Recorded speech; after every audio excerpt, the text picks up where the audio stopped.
It's me Marina Javi. Again, welcome back to Sour and Spicy. Sour and Spicy പുതിയൊരു എപ്പിസോഡിലോട്ട് എല്ലാവർക്കും സ്വാഗതം.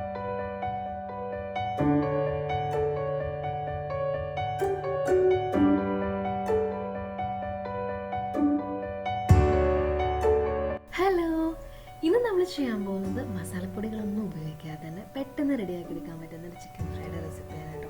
വളരെ കുറച്ച് ഇൻഗ്രീഡിയൻസ് വെച്ചിട്ടാണ് നമ്മളിത് ചെയ്തെടുക്കുന്നത്. അതുപോലെ തന്നെ നമുക്ക് വളരെ സിമ്പിളായിട്ട് ഇത് ചെയ്തെടുക്കാനും പറ്റും.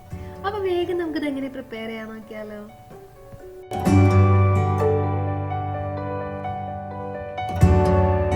അപ്പോൾ ആദ്യം തന്നെ നമുക്കൊരു പാനിൽ ഒരു 4 ടേബിൾ സ്പൂൺ വെളിച്ചെണ്ണ വെച്ച് നന്നായിട്ടൊന്ന് ചൂടാക്കി എടുക്കാം. ഇനി നമുക്ക് ഇതിനകത്തോട്ട് ഒരു 1/2 കപ്പോളം ചെറിയുള്ളി ചതച്ച് ചേർത്ത് കൊടുക്കാം. വേണമെങ്കിൽ ഒരു 1/4 കപ്പ് വരെ ചേർത്ത് കൊടുക്കാം കേട്ടോ. എത്ര ഉള്ളി ഉണ്ടോ അത്ര ടേസ്റ്റ് കൂടുതലുള്ളൂ നമ്മുടെ ചിക്കൻ ഫ്രൈക്ക്. അതിന് കൂട്ടത്തിൽ നമുക്ക് 1 ടീസ്പൂൺ ഇഞ്ചി വെളുത്തുള്ളി ചതച്ചത് ചേർത്ത് കൊടുക്കാം. കൂടുതൽ കുറച്ച് കറിവേപ്പിലയും കുറച്ച് ഉപ്പും കൂടെ ചേർത്ത് നന്നായിട്ടൊന്ന് വഴറ്റി കൊടുക്കാം. ഉള്ളി നന്നായിട്ട് വഴറ്റി നന്നായിട്ടൊന്ന് മൂപ്പിച്ചെടുക്കണം. അതുവരെ നമുക്കിതൊന്ന് വഴറ്റി കൊടുക്കാം. അപ്പോൾ ഉള്ളി നന്നായിട്ടൊന്ന് മൂത്ത് വന്നിട്ടുണ്ട്. ഇനി നമുക്ക് ഇതിനകത്തോട്ട് 1.5 ടേബിൾ സ്പൂൺ മുതൽ 2 ടേബിൾ സ്പൂൺ വരെ ചില്ലി ഫ്ലേക്സ് ആഡ് ചെയ്ത് കൊടുക്കാം.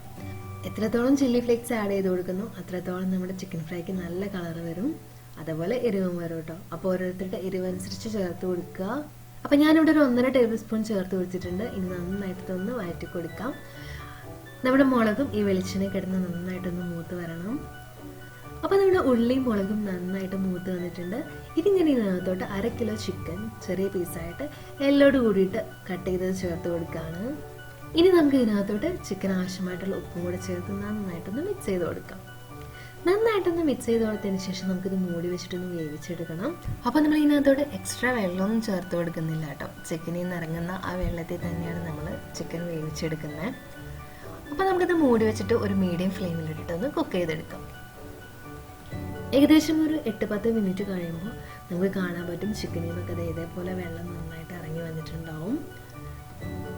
ഇനി നമുക്കിത് ഒന്നും കൂടി ഒന്ന് ഇളക്കി കൊടുക്കാം. ഇതേപോലെ തന്നെ ചിക്കനിൽ നിന്ന് ബാക്കിയുള്ള വെള്ളം കൂടെ ഇറങ്ങി വരും.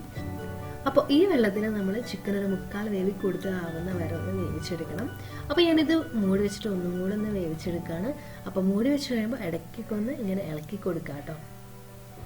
അപ്പോൾ ചിക്കൻ ഞാനൊരു 1/4 വേവി കൂടുതലൊന്ന് വേവിച്ചെടുത്തിട്ടുണ്ട്. ഇനി നമുക്ക് ബാലൻസ് ചിക്കൻ വേവാനുള്ളത് തുറന്ന് വെച്ചിട്ടാണ് വേവിച്ചെടുക്കാൻ വേണ്ടിയിട്ട്. തുറന്ന് വെച്ച് വേവിച്ചിട്ട് ഈ വെള്ളം നന്നായിട്ടൊന്ന് വറ്റിച്ചെടുക്കണം. അപ്പോൾ ഞാനിത് തുറന്ന് വെച്ചിട്ട് ചിക്കൻ ഒന്നും കൂടെ ഒന്ന് വേവിച്ചെടുക്കുകയാണ്.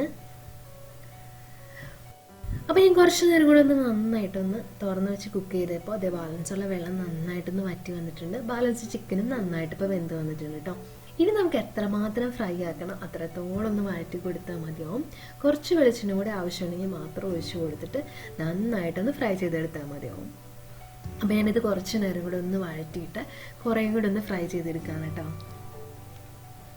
അപ്പോൾ ഞാൻ കുറച്ച് നേരം കൂടെ ഒന്ന് നന്നായിട്ടൊന്ന് വഴറ്റി കൊടുത്ത് ചിക്കൻ നന്നായിട്ട് ഫ്രൈ ആക്കി എടുത്തിട്ടുണ്ട്. അപ്പോൾ ചിക്കൻ നന്നായിട്ട് ഫ്രൈ ആയി വരുന്തോറും അതിൻ്റെ കളർ നന്നായിട്ട് കൂടി വരും, നല്ലൊരു റെഡ് കളറായി വരും. അപ്പോൾ നമ്മൾ എത്രത്തോളം മുളക് ചേർത്ത് കൊടുക്കുന്നോ അതേപോലെ തന്നെ എത്രത്തോളം ഇതേപോലെ വഴറ്റി ഫ്രൈ ആക്കി എടുക്കുന്നോ അതനുസരിച്ചിരിക്കും കേട്ടോ നമ്മുടെ ചിക്കൻ ഫ്രൈയുടെ കളറ്. അപ്പോൾ ഞാനിവിടെ കുറച്ച് നേരം കൂടി നന്നായിട്ടൊന്ന് ഫ്രൈ ആക്കി എടുത്തിട്ടുണ്ട്. ആവശ്യമുണ്ടെങ്കിൽ ഒരു അല്പം വെളിച്ചെണ്ണയും കൂടെ ചേർത്ത് കൊടുക്കാം കേട്ടോ. ഞാനിവിടെ ഒരു അല്പം വെളിച്ചെണ്ണയും കൂടെ ചേർത്ത് കൊടുത്തിട്ടുണ്ട്. എന്നിട്ട് നന്നായിട്ട് ഇതേപോലെ ഫ്രൈ ആക്കി എടുത്തിട്ടുണ്ട് കേട്ടോ. അപ്പോൾ നിങ്ങൾക്ക് എത്രമാത്രം ഫ്രൈ ആക്കണോ അത്രത്തോളം ഫ്രൈ ആക്കി എടുക്കുക. അപ്പോൾ നമ്മുടെ ചിക്കൻ ഫ്രൈ ഇവിടെ അടിപൊളിയായിട്ട് റെഡി ആയിട്ടുണ്ട്. ഭയങ്കര സിമ്പിളാണ്, കുറച്ച് ഇൻഗ്രീഡിയൻസ് മതി. അപ്പോൾ എല്ലാവരും ഒന്ന് ട്രൈ ചെയ്ത് നോക്കാം കേട്ടോ. നമുക്കിനി അടുത്ത വീഡിയോയിൽ വേറൊരു റെസിപ്പി ആയിട്ട് കാണാം. ടാറ്റാ.